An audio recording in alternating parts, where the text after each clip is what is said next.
నమస్కారం డాక్టర్ గారు. So doctor గారు, ముందుగా మల్టిపుల్ స్క్లెరోసిస్ అంటే ఏంటి అసలు? మల్టిపుల్ స్క్లెరోసిస్ అంటే ఇది ఒక నరాలకు సంబంధించిన వ్యాధి. నరాల పైన ఏదైతే ఒక ప్రొటెక్టివ్ కవరింగ్, ఒక రక్షణ కవచం లాంటిది ఉంటుంది మైలిన్ అని, దానిని భగవంతుడు ఎందుకు అమర్చాడంటే అది ఉన్నంత వరకే ఈ నరాలు బాగా పనిచేస్తాయి. అలాంటి రక్షణ కవచాన్ని కారణాంతరాల వల్ల ఈ ఇమ్యూనో సిస్టమ్ అనేది ఏదైతే రోగ నిరోధక వ్యవస్థ శరీరంలో భగవంతుడు అమర్చాడో కొన్ని కారణాల వల్ల దానిని తినేస్తుంది, నాశనం చేస్తుంది. దాని వల్ల వచ్చే ఇబ్బందులు ఏమిటా ఇబ్బందులు? మామూలుగా మెదడు శరీరంలోని మిగతా అవయవాలకి, మిగతా భాగాలకి సంకేతాలు, మెసేజ్లు ఇస్తూ ఉంటుంది. ఎప్పుడైతే ఈ పొర ఉండదో, ఈ కమ్యూనికేషన్ సిస్టమ్ ఏదైతే సమాచారం అందజేసే వ్యవస్థ కుంటుపడుతుంది. కాబట్టి పేషెంట్లకి ఇబ్బందులు బయటపడతాయి. ఓకే. సో అంటే వీటి లక్షణాలు ఏ విధంగా ఉంటాయి డాక్టర్ గారు? లక్షణాలు అన్నట్టయితే మామూలుగా ఈ జబ్బు ఏదైతే మల్టిపుల్ స్క్లెరోసిస్, మెదడు, వెన్నుపాము, కంటిలో నరం ఏదైతే ఆప్టిక్ నరం నెంబర్ 2 నరం మీద దాని ప్రభావం చూపుతూ ఉంటుంది.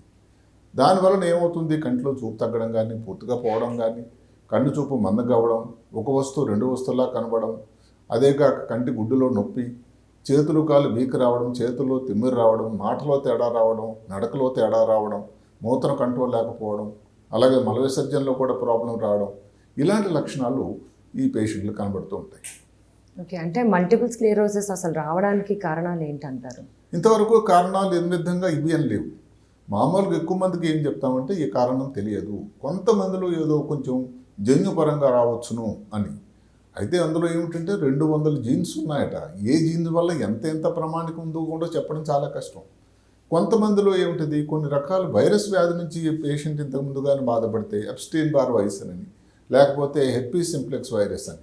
ఈ మధ్యకాలంలో నిజానికి కోవిడ్ ఎన్నాళ్ళు మనకి ఇంకా కోవిడ్ మన మధ్యనే ఉంది. ఆ కోవిడ్ వచ్చినప్పుడు కూడా ఈ మల్టిపుల్ స్క్లెరోసిస్ అనే వ్యాధి తాలూకా శాతం బాగా గణనీయంగా పెరిగిందని కూడా పరిశోధన చెప్తుంది. అదే కాక ధూమరపానం ఏదైతే స్మోకింగ్ చేసే వాళ్ళలోన ఈ మధ్యకాలంలో కొన్ని పరిశోధనలు వస్తున్నాయి. ఏదైతే విదేశాల్లో, ముఖ్యంగా అమెరికా లాంటి నగరాల్లో స్త్రీలు ఎవరైతే ఉన్నారో ఊబకాయంతో బాధపడుతున్న వాళ్ళలో ఈ జబ్బు కనబడుతూ ఉంది. చలి ప్రదేశాల్లో, ఎందుకు ఈ జబ్బు ఎక్కడంటే మనం అడిగినట్టయితే నార్థర్న్ యూరోప్ అంటే ఉత్తర యూరోప్, ఐరోపా ఖండం, అమెరికా, న్యూజిలాండ్, ఆస్ట్రేలియా లాంటి దేశాల్లో ఉంది. అవి శీతల దేశాలు. ఈ ఉష్ణ దేశాలు ఏవైతే ఉందో భారతదేశం లాంటి దాంట్లో అదృష్టవశాత్తు అనుకోండి ఇప్పుడు ఉన్నది 1,00,000 మందికి జనాభాకి 1.33 ఉంది. అంటే చాలా తక్కువ. ఒక్కటే ఇబ్బంది వల్ల ఏమిటంటే ప్రతి సంవత్సరానికి ఈ సంఖ్య రెట్టింపు అవుతుందని ఈ మధ్యకాలంలో గణాంకాలు చెప్తున్నాయి. కాబట్టి ఇప్పటి వరకు కూడా భారతదేశంలో తక్కువే అని చెప్పాలి. అయితే దాన్ని గుర్తింపు అనేది కొన్నాళ్ళ పాటు అక్కడ ఉండేటువంటి అవసరాలు, సౌకర్యాలు మన దేశంలో లేకపోవడం వల్ల ఒక 15-20 సంవత్సరాల వరకు మల్టిపుల్ స్క్లెరోసిస్ వ్యాధిని గుర్తించడం అనేది కొంచెం తక్కువైంది. ఓకే. సో అంటే ఈ వ్యాధి ఏ ఏజ్ గ్రూప్ వాళ్ళకి ఎక్కువగా కనిపిస్తుంటుందండి? ఇది 20 నుంచి 40 సంవత్సరాల వాళ్ళు వస్తుంది. ఎక్కువ సార్లు కొన్ని దేశాల్లో అయితే స్త్రీలలో ఎక్కువ ఉంటుంది పురుషుల కన్నా. ఓకే. సో అంటే ఇది వ్యాధి ఎన్ని రకాలుగా ఉంటుంది డాక్టర్ గారు? వ్యాధి మామూలుగా 3 రకాలు ఉంటుంది. ఒకటి చాలా ప్రమాదమైంది, అదే అన్నిటికంటే 80%. ఆ వ్యాధి ఏముంటుంది? Remittance recurrent multiple sclerosis. అంటే ఏమిటి? వస్తూ ఉంటుంది, పోతూ ఉంటుంది. కొన్ని సమయాల్లో అసలు మల్టిపుల్ స్క్లెరోసిస్ తాలూకు ఇబ్బంది కనపడదు. అంటే వ్యక్తి, చుట్టాలు, బంధువులు అందరూ అనుకుంటారు ఇంకా దీంతో ఈ వ్యాధి బారి నుంచి బయటపడిపోయాడని. మళ్ళీ కొన్నాళ్ళ తర్వాత వస్తుంది. అదే ప్రమాదం. అది 80%. అదే ఇంకొకటి ఏమిటి? Primary progressive multiple sclerosis. ఇది 10%లోనే. ఇది నెమ్మదిగా ఇబ్బంది అంటే తగ్గేది లేదు మధ్యలో. రెండోది ఏమిటి? Secondary multiple sclerosis progressive variety. ఇట్లా ముద్దు పేర్లు పెట్టుకున్నారు. RRMS అని, ఏది ప్రైమరీ PPMS అని, ఇలా పేర్లే ఉన్నాయి. ఈ సెకండరీ ప్రోగ్రెసివ్ మల్టిపుల్ స్క్లెరోసిస్ అన్నది ముందుగానే ఏదైతే రికరెంట్ ఇంతకు చెప్పినట్టుగా రెమిషన్ మల్టిపుల్ స్క్లెరోసిస్ వస్తే వారిలో ఈ ప్రాబ్లం వస్తుందని చెప్తున్నారు. ఇది కూడా కొంచెం ప్రమాదకరమైన వ్యాధి. ఓకే. సో అంటే ఈ వ్యాధి ఎలా నిర్ధారించవచ్చు? అంటే ఏమైనా టెస్టులు ఉన్నాయా డాక్టర్ గారు? టెస్టులు ఉన్నాయి. టెస్టుల కన్నా ముఖ్యమైనటువంటి అనుమానం. ఇప్పుడు మాటకి ఇలాంటి లక్షణాలు ఏదైతే మనం ముందు చెప్పుకున్నామో ఆ వయసు వారిలో ఏది కూడా ఎక్కడ మనం చూస్తుంటే, మేము మామూలుగా ఇన్ని సంవత్సరాలు పేషెంట్ దగ్గరికి వెళ్ళి నడిపించినప్పుడు, మాట్లాడినప్పుడు, కంటిలో చూపు ఇలాంటి పరీక్షలు చేస్తే కొంతవరకు ఒక నిర్ధారణ అయిపోతుంది. అయితే భారతదేశంలో ఇంతవరకు దాన్ని ఎక్స్క్లూజన్ డయాగ్నోస్ అంటే ఏమిటి? మిగతా డయాగ్నోస్లు ఏది కానప్పుడు ఏమైనా మల్టిపుల్ స్క్లెరోసిస్ ఏమో అని. ఇప్పుడు దాని సంఖ్య పెరగడం వల్ల మల్టిపుల్ స్క్లెరోసిస్ అన్నది ఇంతకుముందు ఎక్స్క్లూజన్ డయాగ్నోస్, ఇది కాదు బ్రెయిన్ ట్యూమర్ కాదు ఇంకేదో కాదు. ఇప్పుడు అది మొదటి డయాగ్నోస్ కూడా ఆలోచించాల్సిన సమయం వచ్చింది. దానికి పరీక్షలు ఏమిటంటే ముఖ్యమైన పరీక్షలు అన్నిటికంటే ప్రశస్తమైనది ఎంఆర్ఐ బ్రెయిన్కి స్పైనల్ కార్డ్ వెన్నుపాము కూడా చేయాలి. చేసినట్టయితే దానిలో కొన్ని ప్లాక్స్ అంటా ఉండే కొన్ని కణాల సముదాయం తెల్లటి మచ్చల్లా కనబడుతుంది. అదే కాకుండా ఈ మధ్య కాలంలో విజువల్ లేపు పొటెన్షియల్స్ అని వచ్చాయి. అంటే ఏమిటి, కంటిలో నరం 2వ నంబర్ నరం దాని మీద ప్రభావం ఉంది కాబట్టి దానికి సంబంధించిన ఒక విజువల్ అంటే కంటి నుంచి వచ్చేటువంటి ఈ తరంగాలు కరెంటు తరంగాలను పికప్ చేసేటువంటి ఒక పరీక్ష. అది పర్టికులర్గా మల్టిపుల్ స్క్లెరోసిస్కి వచ్చిన తర్వాత తగ్గిందా లేదా మళ్ళీ వస్తుందా లేదని చెప్పడానికి ఉపయోగకరంగా ప్రాగ్నోసిస్ ముందు ఎలా ఉంటుందని చెప్పేదానికి చాలా దోహదకారి చేస్తుంది. మూడో పరీక్ష అంటే వెన్నులో నీరు తీసేదానికి కొన్ని పరీక్షలు పంపించాలి. ఎలక్ట్రోఫోరెసిస్ అండ్ సిఎస్ఎంని పరీక్ష చేయాలి. ఇట్లా కొన్ని పరీక్షలు ఉన్నాయి. ఓకే. సో అంటే దీనికి ట్రీట్మెంట్ ఏ విధంగా ఉంటుంది డాక్టర్ గారు? ట్రీట్మెంట్ అన్నది ఇంతవరకు కూడా ఈ మందు ఇస్తే తగ్గిపోతుంది అన్నది లేదు. అదే బాధ. పాతకాలంలో ఏమిటంటే స్టెరాయిడ్ ఇచ్చేవాళ్ళం. స్టెరాయిడ్ ఇచ్చినట్టయితే ఏం జరిగేది, ఈ తీవ్రత జబ్బు తాలూకా తీవ్రత తగ్గేది. జబ్బు తాలూకా డ్యూరేషన్ ఏదైతే ఎంత సమయం ఉండేదో ఇంతకుముందు అది కొంచెం తగ్గింది. ఈ మధ్యలో చాలా మందులు వచ్చాయి. కాబట్టి ఈ మందు ఇస్తే దీని ఉపయోగం అని కాదు, ఏదో బీటా ఇంటర్ఫెరాన్ అని జొమాబ్ అని చాలా గ్రూప్స్ ఆఫ్ డ్రగ్స్ ఉన్నాయి. అయితే ఇన్ని మా చదువుకున్నప్పటి నుంచి చెప్పేటువంటి ఒక ముఖ్యమైన విషయం ఏంటంటే ఇన్ని మందులు ఉన్నాయంటేనే ఏ మందు కూడా సరిగ్గా పనిచేయట్లేదండి. అప్పుడే కదా ఇన్ని మందులు వస్తాయి. కాబట్టి ఇంకా చాలా పరిశోధన జరుగుతూ ఉంది. అయితే ఒక 20 సంవత్సరాల క్రితం మల్టిపుల్ స్క్లెరోసిస్ మీద ఉండేటువంటి అవగాహన, దానిలో ఉన్న భయము, దానివల్ల తగ్గదు అనేటువంటి ఆందోళన చుట్టాల్లోనూ పేషెంట్లో కూడా కొంచెం నెమ్మది తగ్గుతూ ఉంది. అలాగే ఇప్పుడు మనకి వేళలో ఈ కాలు స్టిఫ్గా అయిపోవడం, నడకలో తేడా రావడం, ఆ కండరాల తాలూకా ఏదైతే స్టిఫ్నెస్ తగ్గడానికి కొన్ని మందులు. వీళ్ళు చాలా ఆందోళనగా ఉంటారు, అసలు జీవితంలో నేను ఆ ఉద్యోగానికి వెళ్ళగలనా అని. ఆ దానిలో తగ్గించడానికి డిప్రెషన్ తగ్గించడానికి ఏదైతే యాంగ్జైటీ డ్రగ్స్ ఇలాంటి కొన్ని మందులు ఉన్నాయి. అదే కాకుండా ఇక్కడ మనం జాగ్రత్తలు అనేవి చాలా ముఖ్యం. ఈ పేషెంట్లు కొంచెం వేడి వాతావరణం, ఇప్పుడు ఉదాహరణకి భారతదేశంలో కాదు ప్రపంచమంతటా కూడా వేడి ఘాట్లు ఉన్నాయి. ఈ వేడి ఘాట్లు వాళ్ళకి కుదరవట్టు, కొంచెం కూల్ ప్రదేశంలో ఉండాలి వాళ్ళు. మనుషులు కూల్గా కాకుండా ప్రశాంతంగా కాకుండా వాతావరణం కూడా కూల్గా ఉంటే ఈ మల్టిపుల్ స్క్లెరోసిస్ వ్యాధి అన్నది తక్కువ శాతం దాని తాలూకా హానితనం తక్కువ ఉంటుంది. ఓకే. సో అంటే ఈ వ్యాధి ఎక్కువగా సమ్మర్లో వస్తుంది అంటారా? దీన్ని బట్టి సమ్మర్ అని కాదు, సమ్మర్ ప్రాంతాల్లో వస్తుంది. నిజానికి సమ్మరు వింటర్ అని లేదు. ఒక్కటేమిటంటే ఇండైరెక్ట్గా ఏమిటంటే మీరు అడిగిన ప్రశ్నకి ఇప్పుడు ఎక్కడైతే ఈ శీతల దేశాలు ముందు చెప్పినట్టుగా ఐరోపా కానీ అమెరికా కానీ ఆస్ట్రేలియా న్యూజిలాండ్లో జనరల్గా శీతల దేశాలు, అక్కడ ఈ సూర్యరశ్మికి వాళ్ళ తాలూకా సోకకపోయేసరికి విటమిన్ డి లోపిస్తుందని, విటమిన్ డి అన్నది ఎవరిలో లోపిస్తుందో ఈ మల్టిపుల్ స్క్లెరోసిస్ వచ్చేదానికి ఆస్కారం హెచ్చుగా ఉందని కొన్ని పరిశోధనలు చెప్తున్నాయి. సో అంటే ఈ వ్యాధి ప్రాణాంతకం అయ్యే అవకాశం ఉందంటారా? తక్కువ శాతం, ఒక 5% ప్రాణాపాయం. అయితే కొన్ని సన్నివేశాలు ఉన్నాయి. ఉదాహరణకి కదలలేని అచేతనం అయిపోయేది అయితే మనం చెప్పుకున్నాము primary progressive multiple sclerosis, secondary progressive multiple sclerosis. దాంట్లో అసలు ఏమాత్రం కూడా రెమిషన్ లేదు, పేషెంట్ ఊపిరి సల్పడానికి జరగదు. అలాంటప్పుడు బెడ్ రెడ్గా ఉన్నప్పుడు ఛాతిలో ఇన్ఫెక్షన్ కానీ మూత్రంలో ఇన్ఫెక్షన్ చీము కానీ రావడం వల్ల దానివలన ఆ కాంప్లికేషన్ వస్తాయి. డైరెక్ట్గా మల్టిపుల్ స్క్లెరోసిస్ వల్ల ఏదో బ్రెయిన్ ట్యూమర్ లాగో ఏదో క్యాన్సర్ లాగో ప్రాణానికి ప్రమాదం డైరెక్ట్గా లేదు. సో అంటే ఏ స్టేజ్లో మనం డాక్టర్ని సంప్రదించాలంటారు? అంటే మీరు చెప్పిన లక్షణాలు వచ్చినప్పుడు డాక్టర్ని సంప్రదించడం బెటర్ అంటారా? అసలు ముందే ఈ ప్రాబ్లం ఏదైతే ఉందో ముఖ్యంగా అందరికంటే పొడ చూపేది ఏమిటంటే కంటిలో చూపు తగ్గడం సడన్గా. అయితే జరుగుతుంది ఏమిటి, ఇంకా కొన్ని రకాల ఎవరి అవగాహన లోపం కాదు కానీ దాని తక్షణకత్వంగా ఏవో మందులు ఇవ్వడం, దాని తర్వాత పేషెంట్ ఉపశమనం రాని ఇంకా మర్చిపోతారు. కానీ ఈ మధ్య కాలంలో ప్రతి సంవత్సరం కూడా ఇది సంఖ్యాపరంగా భారతదేశంలో రెట్టింపు అవుతుంది కాబట్టి దానికి సంబంధించిన కొన్ని పరిశోధనలు, కొన్ని ముఖ్యమైన పరిశోధనలు చేయటం, టెస్టులు చేయడం చాలా అవసరం అని నాకు అనిపిస్తుంది. ఓకే. సో అంటే అసలు ఈ వ్యాధి రాకుండా మనం ఏదైనా జాగ్రత్తలు తీసుకుంటే? జాగ్రత్తలు అన్నవి లేవు నిజానికి. అయితే ఏమిటంటే వచ్చిన వాళ్ళు కొంతవరకు ఏమిటంటే పొగ త్రాగడం అలవాటు ఉంది, దాన్ని విడిచిపెట్టడం, శరీరానికి పరిశ్రమ వ్యాయామం చాలా అవసరం. అదే కాకుండా మంచి భోజనం, మంచి నిద్ర ప్రపంచంలో కాదు అన్ని దగ్గర, హైదరాబాద్ నగరంలో నిద్ర కరువు అయిపోయింది. పెద్ద కరువు అయినటువంటి ఒక కమోడిటీ, ఏదో కూల్ డ్రింక్ లాగా. కాబట్టి నిద్ర అన్నది భారతదేశంలో తక్కువైపోయింది. నిద్ర చాలా ముఖ్యం. భోజనం ఈ జంక్ ఫుడ్ అని ప్రవేశించిన తర్వాత నార్మల్ భోజనం ఎలా ఉంటుందో అందరూ మర్చిపోతున్నారు నెమ్మదిగా. వ్యాయామానికి సమయం లేదు. ఇప్పుడు మూన్ లైటింగ్ 8 గంటలు 16 గంటలు పనిచేస్తూ అసలు తనకి తన కోసం కుటుంబానికి అసలు సమయమే లేదు. ఇలాంటివన్నీ కూడా ఊరికే దానికి డీస్ట్రెస్సింగ్ అన్నది అవసరం. ఎందుకంటే ఒక వ్యక్తి దీన్ని స్ట్రెస్ లోను కాకుండా ఉండాలి. దానికోసం ఏదైనా యోగా కానీ ధ్యానం కానీ మెడిటేషన్ కానీ చేయటం వల్ల దాని ఉపయోగం డెఫినెట్గా ఉంటుంది.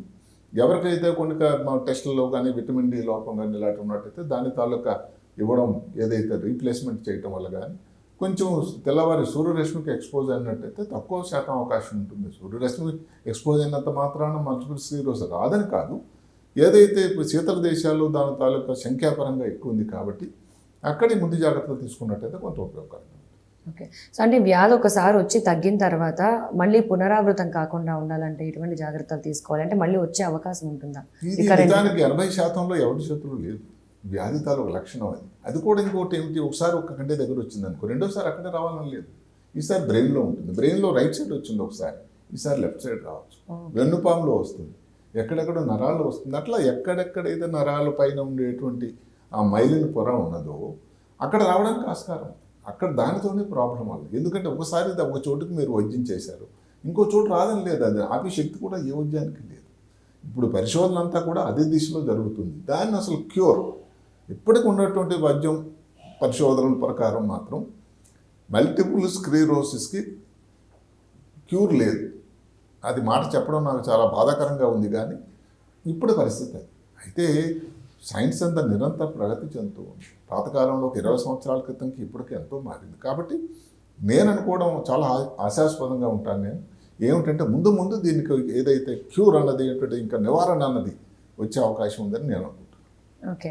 సో అంటే క్యూర్ లేదు కాబట్టి, అంటే మనం జాగ్రత్తలో మనం ఉండాలి కాబట్టి, అంటే మీరు ఎక్సర్సైజెస్ కూడా ఇంపార్టెంట్ అన్నారు. మరి ఫుడ్ హ్యాబిట్స్ ఏ విధంగా ఉండాలంటారు? న్యూట్రిషియస్ ఫుడ్, జంక్ ఫుడ్ తీసుకోకూడదు. ఏదైనా ఇప్పుడు మాట మాంసాహారం అలవాటు ఉన్నట్టయితే మాంసాహారం లిమిటెడ్గా వారానికి 2 సార్లు 3 సార్లు. ఊబకాయం ఒకటి నాకు చెప్పినట్టుగా స్త్రీలలో ఊబకాయం ఉన్న వాళ్ళలో ఎక్కువ వస్తుందట. కాబట్టి ఇప్పుడు ఈ మధ్యకాలంలో ఈ సాఫ్ట్వేర్ నిపుణులు మామూలుగా ఏదైతే కూర్చొని ఉద్యోగం చేసే వాళ్ళందరిలో ఈవెన్ హైదరాబాద్ నగరం ఊబకాయంలో పేరెన్నిక గణిత. మరి ఇవన్నీ అవసరం. అదే కాకుండా ఈ కొవ్వు పదార్థాలు ఉండేటువంటి వస్తువులు కూడా తక్కువ తీసుకోవాలి. తాజా పళ్ళు ఫలాలు, దివి ఆకుకూరలు కాయగూరలు, నాన్ వెజిటేరియన్ తీసుకునే వాళ్ళు తక్కువ తీసుకోవచ్చు. దాంట్లో చేప కానీ మాంసం కానీ లిమిటెడ్లో కోడిగుడ్డు కానీ తీసుకోవచ్చు. ఏదైనా కానీ వారంలో 2 రోజులు 7 రోజులు లేకపోతే రోజుకు 2 సార్లు తీసుకుంటూ ఉంటే కొంచెం అది హేతుబద్ధం కాదు. ఓకే. సో అండ్ అలాగే దీర్ఘకాలిక వ్యాధులు అంటే లైక్ షుగర్ కానీ థైరాయిడ్ కానీ ఈ వ్యాధి ఉన్న వాళ్ళకి, అంటే ఈ ప్రాబ్లమ్స్ ఉన్న వాళ్ళకి ఇది ఎక్కువ ఎఫెక్ట్ చూపే అవకాశం ఉందా? ఇక్కడ ఇప్పుడు ఉన్నంత వరకు మన సమాచారం ప్రకారం ఏదో కోవిడ్ లాగా కోమర్బిడ్ ఫ్యాక్టర్స్ ఏదైతే ఉంటుంది, ఊబకాయం, షుగరు, బీపీ ఇవన్నీ ఉన్న వాళ్ళకి ఏదో ఎక్కువ శాతం వస్తుందని ఇంతవరకు ఎక్కడ కూడా తేలలేదు. ఒకటే ఉన్నదల్లా ఏమిటంటే డెఫినెట్గా ఊబకాయం ఉండి స్త్రీలలో ఈ 2 కాంబినేషన్లో మల్టిపుల్ స్క్లెరోసిస్ అన్నది ఎక్కువ శాతం ఉంది, పర్టికులర్గా అమెరికా, ఆస్ట్రేలియా, న్యూజిలాండ్లో. అదేమన్నా భారతదేశంలో కూడా ఆ దిశ మళ్ళుతుందా చూడాలి. ఓకే. సో అలాగే ఇప్పుడు ఇది ఇమ్యూన్ సిస్టమ్కి సంబంధించింది కాబట్టి, అంటే ఇప్పుడు కోవిడ్ తర్వాత చాలామంది ఇమ్యూన్ సిస్టమ్ పెంచుకోవడానికి రకరకాలుగా ప్రయత్నాలు చేస్తున్నారు. అంటే లైక్ ఫుడ్ హ్యాబిట్స్లో కానీ మిల్లెట్స్ తినడం లేకపోతే ఇంకోటి అని వాళ్ళు పెంచుకుంటూ ఉన్నారు ఫుడ్ విషయంలో. మరి అంటే ఈ ఇమ్యూన్ సిస్టమ్ అనేది ఇది కూడా ప్రభావం చూపే అవకాశం ఉంది దానివల్ల కూడా, ఎందుకంటే కోవిడ్ తర్వాత కొంచెం ఎక్కువైన కేసులు అంటున్నారు. సో ఇమ్యూన్ సిస్టమ్ ఏమైనా అంటే అక్కడ ఏమిటంటే ఒక ఇమ్యూన్ సిస్టమ్ అన్నది పటిష్టం చేయటం వల్ల ఉపయోగం ఉంటుంది. ఇమ్యూన్ సిస్టమ్ రావడం వల్ల పెరగడం వల్ల దాని తాలూకా శక్తి పెరగడం వల్ల ఇది ఆగిపోతుందా అనేది చెప్పడం ఈ వ్యాధి కష్టం. కోవిడ్ టైంలో అది చాలా ఉపయోగకరమైంది, అందరికీ మనం చెప్పాం కూడా. అయితే ఏమిటంటే ఇమ్యూన్ సిస్టమ్ తాలూకా వీక్నెస్ కాకుండా చూసుకుంటే వచ్చిన వాళ్ళకి రికవర్ అవ్వడానికి కానీ వచ్చింది రెండోసారి రాకుండా ఉండడానికి కానీ కొంత దోహదకారి చేయవచ్చు.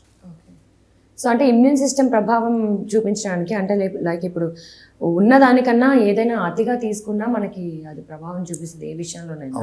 సో ఇమ్యూన్ సిస్టమ్ కోసం రోజు ఎక్కువగా ఓవర్గా ఫుడ్ తీసుకుంటారు, అంటే మిల్లెట్స్ లేకపోతే విటమిన్ సి అనో ఏదో ఒకటి, అది ఓవర్గా తీసుకోవడం వల్ల అంటే ఏదన్నా కానీ అతి సర్వత్రా హేతువు అని అన్నారు. ఏదైనా ఏ ఫుడ్ అన్నా కానీ అతి సర్వత్రా హేతువు. ఏదైనా లిమిటెడ్ ఉండాలి. ఇప్పుడు అది ఒక నిష్పత్తి కూడా అవసరం. డైటీషియన్స్ ఏం చెప్తారంటే మీరు ఇందులో ఇంత కార్బ్స్ ఉండాలి, లేకపోతే ఇంత ప్రోటీన్ ఉండాలి, ఇంత ఫ్యాట్స్ ఉండాలి. కాబట్టి ఒకటే రకం శాతం తీసుకోండి. ఇప్పుడు మాటకు నాన్ వెజిటేరియన్ తీసుకున్నారనుకోండి, దాంట్లో కార్బోహైడ్రేట్స్ తక్కువ ఉండేదల్లా ప్రోటీన్స్ కానీ ఫ్యాట్స్ కానీ. ఇలాగా ఆ ఫుడ్ తీసుకున్నట్టయితే ఇబ్బంది ఉండేదానికి ఆస్కారం ఉంటుంది. సమతుల్యమైనటువంటి ఆహారం తీసుకొని, మాంసాహారం కానీ శాకాహారం కానీ ఎవరి ఇష్టం వాళ్ళది, తక్కువ ఆయిల్ ఉండేటువంటిది, జంక్ ఫుడ్ తీసుకోకుండా తాజా ఏదైతే ఫుడ్ మెటీరియల్ తయారు చేసింది, ఏదైతే నిల్వ అదేది విదేశాల్లో అది ఎక్కువ, అది నిల్వ ఫుడ్ ఏదో క్యాన్ తీసుకొని అక్కడ నుంచి తినడం, తాగడం, తయారు చేసుకోవడం, ఇలాంటి వాటికి దూరం ఉండేటట్టయితే డెఫినెట్గా వ్యాధి ఏదైతే భారతదేశంలో ముందు నుంచి మన ఆహారం, మన భోజనం ప్రతీతి దాని అందుకని ఒక కారణం అంటే ఉష్ణ దేశమే కాకుండా ఇవన్నీ కూడా నియమావళి పాటించడం వల్ల కూడా ఇబ్బంది తక్కువ ఉంటుందేమో అని నేను అనుకుంటున్నాను. ఎందుకంటే దేశాలలో చాలా ఎక్కువ, అది మన దేశంలో ఇంకా తక్కువగా ఉంది. అదే పద్ధతిలో కంటిన్యూ అవ్వదని కోరుకుంటున్నాను. సో డాక్టర్ గారు ఫైనల్గా అంటే మల్టిపుల్ స్క్లెరోసిస్ వచ్చింది అని నిర్ధారించుకున్న తర్వాత వాళ్ళు ఎటువంటి జాగ్రత్తలు తీసుకోవాలి? మల్టిపుల్ స్క్లెరోసిస్ వచ్చిందంటే ఫస్ట్ యాక్సెప్టెన్స్ ఉండాలి. ఇదేదో క్యాన్సర్ లాంటి వ్యాధి కాదు, దానికి దీర్ఘకాలిక వ్యాధి, ఇదేదో ఒక రోజులో ఒక నెలలో అయిపోయేది కాదు. అదే కాకుండా చాలామంది ఏమిటంటే పెద్ద పెద్ద సెలబ్రిటీసే దీంతో బాధపడి నిజంగా దాన్ని ఎదుర్కొని జీవితం గడిపిస్తున్నారు. అందరూ గమనించాల్సింది ఏమిటంటే 50% మందిలో 55 సంవత్సరాల వరకు ఏమాత్రం ఇబ్బంది లేకుండా గడిచిన వారు చాలా రోజులు ఉన్నారు. అదే కాకుండా చాలామందిలో ఏంటంటే ఇక్కడ మల్టిపుల్ స్క్లెరోసిస్ వచ్చిందంటే ఇంక అయిపోయింది పని అని తప్ప అభిప్రాయం. మామూలుగా ఒకరికి లైఫ్ ఎక్స్పెక్టెన్సీ అంటాం. ఇప్పుడు భారతదేశంలో దగ్గర 75 సంవత్సరాలకు మనిషి జీవిస్తాడు ఆరోగ్యపరంగా ఉంటే. ఇప్పుడు ఎవరికో ఒకరికి ఏదో కారణం వల్ల మల్టిపుల్ స్క్లెరోసిస్ వచ్చిందనుకోండి, 5% తక్కువ.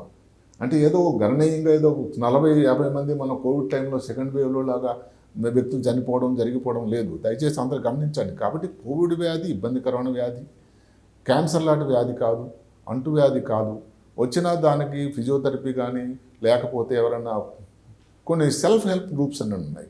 ఏమిటో సెల్ఫ్ హెల్ప్ గ్రూప్స్? వాళ్ళు ఇబ్బందితో వచ్చినప్పుడు ఎలాగ దాన్ని ఫైట్ చేశారు, దానివల్ల మీకు మనసుకు ఒక ఉల్లాసం, ఒక నమ్మకం కలుగుతుంది. అందుకనే ఇప్పుడు 2023-30లో ఈ మల్టిపుల్ స్క్లెరోసిస్ ప్రపంచ దినంగా పరిగణిస్తున్నారు. దానికి ఏమిటి తెలుసా థీము? ఏమిటది? I connect, you connect. అంటే ఏమిటి? ఇప్పుడు ఇబ్బందితో వచ్చి బాధపడిపోయి ఇంకా ప్రపంచం అంతా మునిగిపోయిందనే కాకుండా మనము, నువ్వు, అందరూ కమ్యూనిటీ, తర్వాత ఎవరైతే దీంతో అఫెక్టెడ్ అందరూ కలిసినట్టయితే, కనెక్ట్ అయినట్టయితే, ఎవరు షేర్ చేసుకొని ఇబ్బంది నాకు వచ్చినప్పుడు ఇలాగ నేను చేశాను, దానివల్ల బెటర్గా ఉన్నానంటే మీకు కూడా ఇండైరెక్ట్గా తెలిసినట్టే కదా. ఏ వైద్యం కూడా చేయలేటువంటి ఒక గొప్ప మాట అది. కాబట్టి ఇప్పుడు కమ్యూనిటీస్ ఇవన్నీ సెల్ఫ్ హెల్ప్ గ్రూప్స్ లాగా ఇవన్నీ వచ్చిన వాళ్ళు ఉన్నారు. ఇందులో కూడా ఒక మెంబర్గా ఉండి వాళ్ళతో షేర్ చేసుకున్నట్టయితే వాళ్ళ బాధలు, వాళ్ళ ఇబ్బందుల నుంచి ఎలా బయటకు వచ్చారని చెప్పడం వల్ల అది మీకు స్ఫూర్తిదాయకం అవుతుంది. So thank you doctor Ranganatham garu, thank you so much. Multiple sclerosis గురించి అంటే లక్షణాలు ఏ విధంగా ఉంటాయి, ఎటువంటి జాగ్రత్తలు తీసుకోవాలని చాలా క్లియర్గా ఎక్స్ప్లెయిన్ చేశారు. Thank you so much. Right.